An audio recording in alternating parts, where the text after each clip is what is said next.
Welcome to today's episode of The Square. I'm on location in Los Angeles, and I'm here with the Davids. Davids, thank you for being here. So, David Kim, you're the senior architect with Los Angeles World Airport. That is correct. And David Huor, you are on our aviation architectural staff. Correct. And our conversation is really going to be focused around some of the technology, specifically the passenger experience technology that is going in at the Midfield Satellite Concourse. But before we get there, I'm really curious because we've had the opportunity to meet a couple of different times, David Kim, and I want to hear something that you love to do that has nothing to do with architecture or design. That has nothing to do with architecture. Are you secretly like a drummer or a softball player? Well, in my prior life. Actually, right now I'm sort of an assistant coach. Really? Soccer coach for my son's soccer league. Not an easy job. No. We're in like year 2 of my son doing soccer, and I definitely would not want that job. Same here, it's year 2. But however, last week I tweaked my ankle trying to prove something. So do you have to deal with like angry parents during the practices? Luckily not yet, because they're still young. So. David, how about you? Besides hanging out with my kids and my wife, I like to work on my car or do plane spotting. What kind of car? Just a 4Runner, 15 4Runner. That's okay. I like to tinkle with it now and then. And then also plane spotting at LAX. So It's a recent hobby I picked up. By far, I saw this picture in Brent's office, one of my favorite that I've seen to date, and it was the one where it's day and night of LAWA, and you've got the planes taking off, and it's just this beautiful still frame. David, we'll start with you. If you weren't an architect, what do you think you would do? I think I would be still somewhere in the aviation field, either a pilot or somewhere else in the industry. Have you ever thought about getting your license? I have, but I have other priorities now. Fair enough, especially with kids. Yeah. David, how about you? Well, when I was looking at college majors, I was either going with architecture or with law. Really? Luckily, I didn't go through law. So.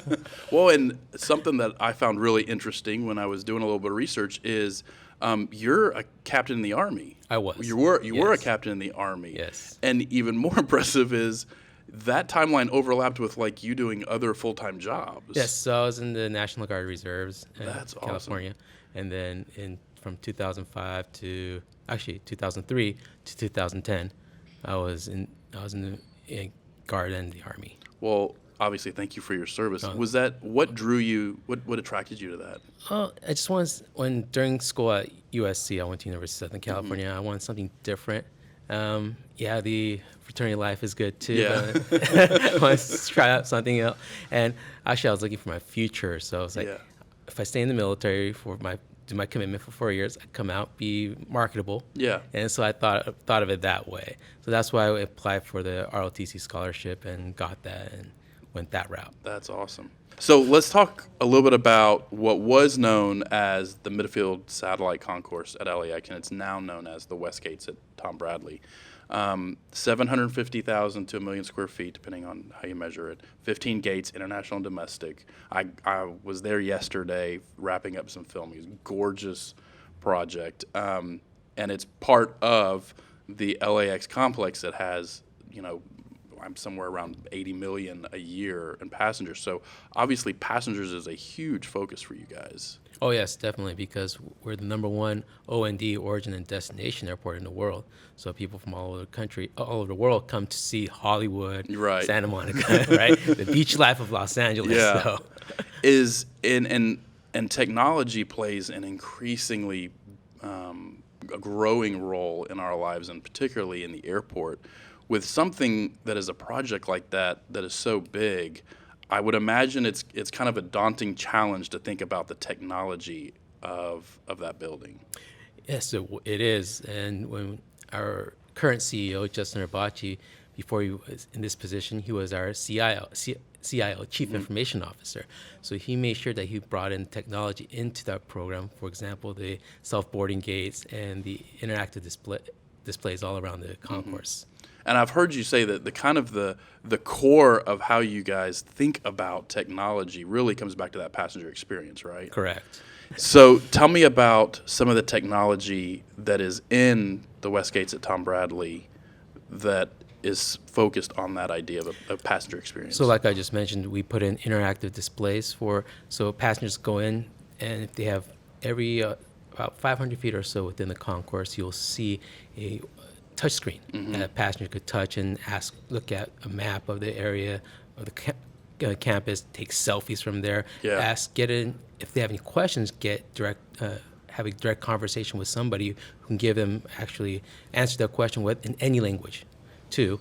We have that installed. We also have these self-boarding gates. So we're looking toward the future, right? So that people can, right now, currently, all the gate attendants from the airlines take your boarding pass and scan it and let you through to your plane. However, in the future, we're looking at it being automated, that a person could, it'll be biometric via iris or face recognition, that the boarding gates will recognize you, open up the gate for you, and then you can go right on your plane. I am familiar with the selfie function of those interactive displays. We may or may not have been using that when we were filming yesterday. We'll see if we can put that picture up.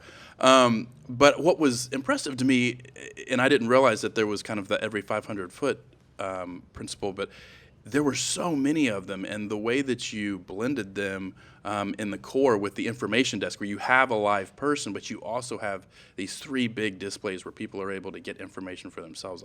What was kind of the thought process behind how that would help a passenger that was maybe coming to the West Gates at Tom Bradley for the first time? Well, I got to give credit to the design team too, because we worked with them to integrate the interactive displays with the live person.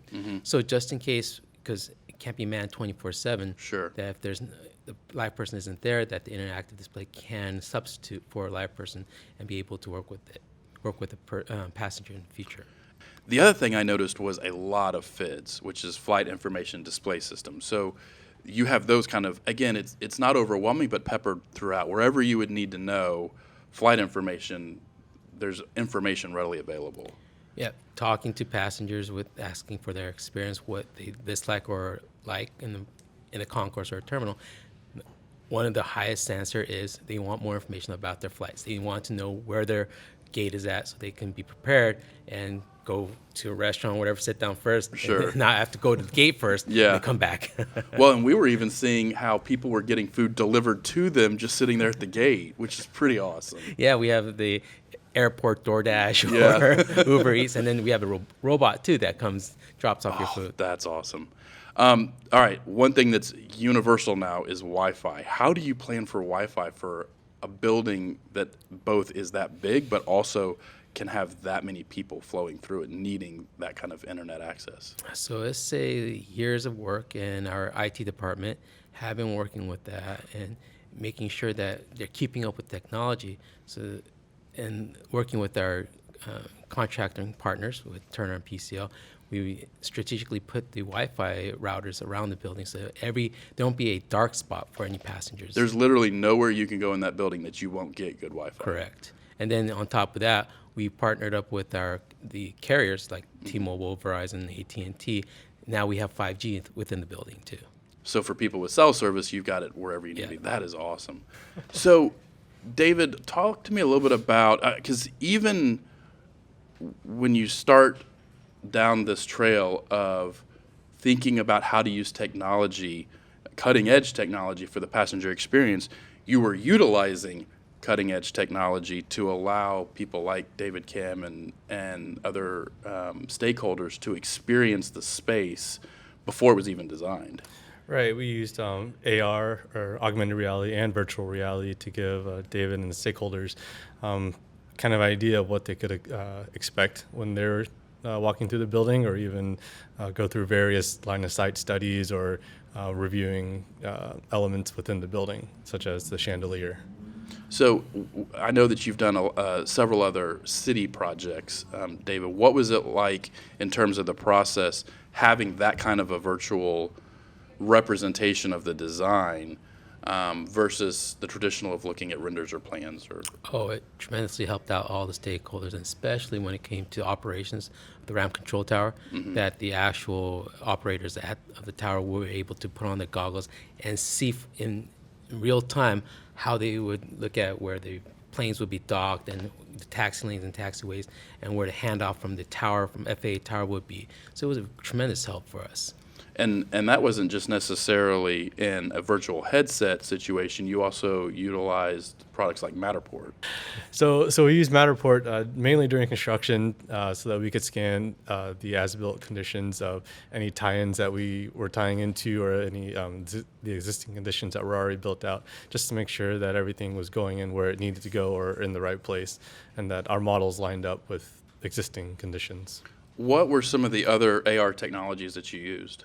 We used a company called Daiquiri. They were a producer of smart goggles or glasses that you could put them on in the field, and you could see essentially a virtual environment with in the field. So you're immersed within your virtual environment, so you could see if things were lined up or if they were where they're supposed to be, and if things were built correctly or not. And so the contractor used laser scanning to laser scan the walls, the concrete walls. They're about 25 feet tall to make sure they were within their construction tolerances when they're building out the basement.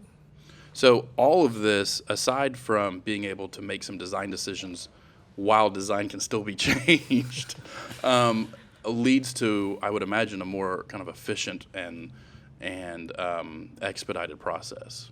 Yeah, it sure did. It opened up my eyes and the owner's perspective eyes of what we can do and what we can expect, rather than looking at the renderings and later on saying, did this really happen? Doesn't look like what I see in the picture. Where did we go wrong?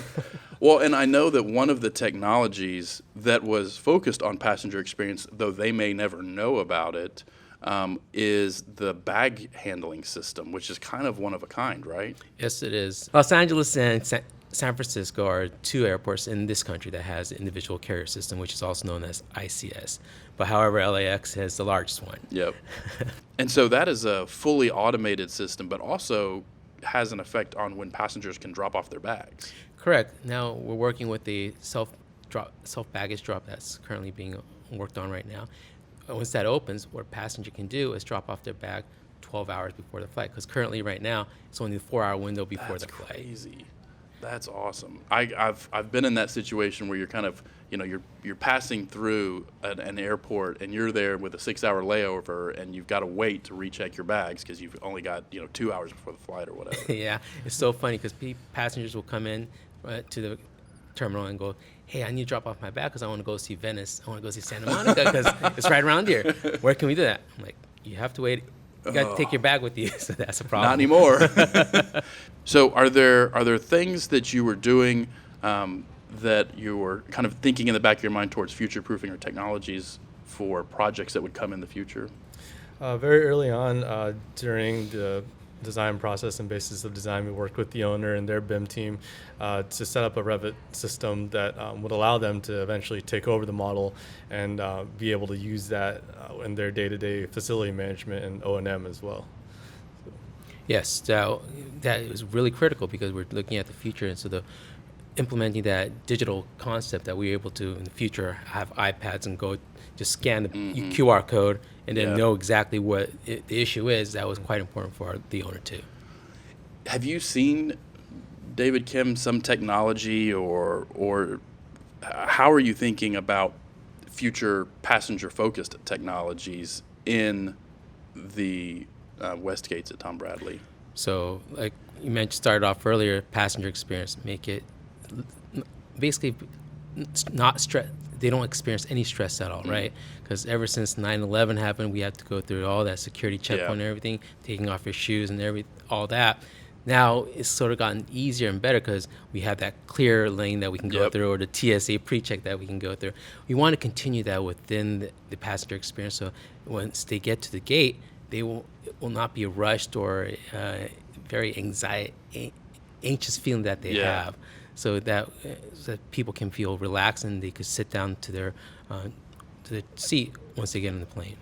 Now that the West Gates at Tom Bradley are complete, Is there anything, David, we'll start with you. Is there anything that kind of surprised you about it? I'll say that it'll be nice to be able to use the BHS system's capabilities. I know working behind the scenes, each individual carrier has an RFID chip that allows you to essentially track your bag on its way through from check-in to essentially when it gets on the plane. So that will add to the stress-free environment that David talked about earlier, is like knowing that my bag is actually going to make it. Going to make it, yeah. Yeah. David, how about you? What wowed me the most and what I'm enjoying of MSC, or now the West Gates, is the space, is the high ceilings, the light, ambient light that's coming in is so inviting and warming that when I walk down the concourse and hear passengers, they're in awe of how that space is so comforting for them. Yeah, we got to experience a little bit of that when we were filming yesterday. There was a family that was just enjoying the space so much. They were sitting at the gate and they were just hanging out, and they were almost the last people on the plane. But they weren't in a hurry. It wasn't a stress, like to what you were saying earlier. It wasn't a stressful thing. They were just enjoying the airport, and they got it on their plane and went and completed their travels. But it was just a really pleasurable experience for I them. would like to know what they were doing with their kids, because for me, So out of all the projects that LAWA is doing, what is it that excites you the most? for me, it's the people mover, because as you know, if you experienced LAX, Yeah. the congestion around the horseshoe. So the opportunity to park off site and take Yeah. a train in with not worrying about that traffic, that's Yeah. what excites me the most. I can understand that. Well, thank you guys so much for being here, David and David, and we're really excited to see what happens at LAX and as LAWA continues to do projects. Thank you for watching. We'll put some links below in the description to some of the various technologies we were talking about and contact information for the Davids if you have any questions. Thanks so much for watching. Thank you. Thank you.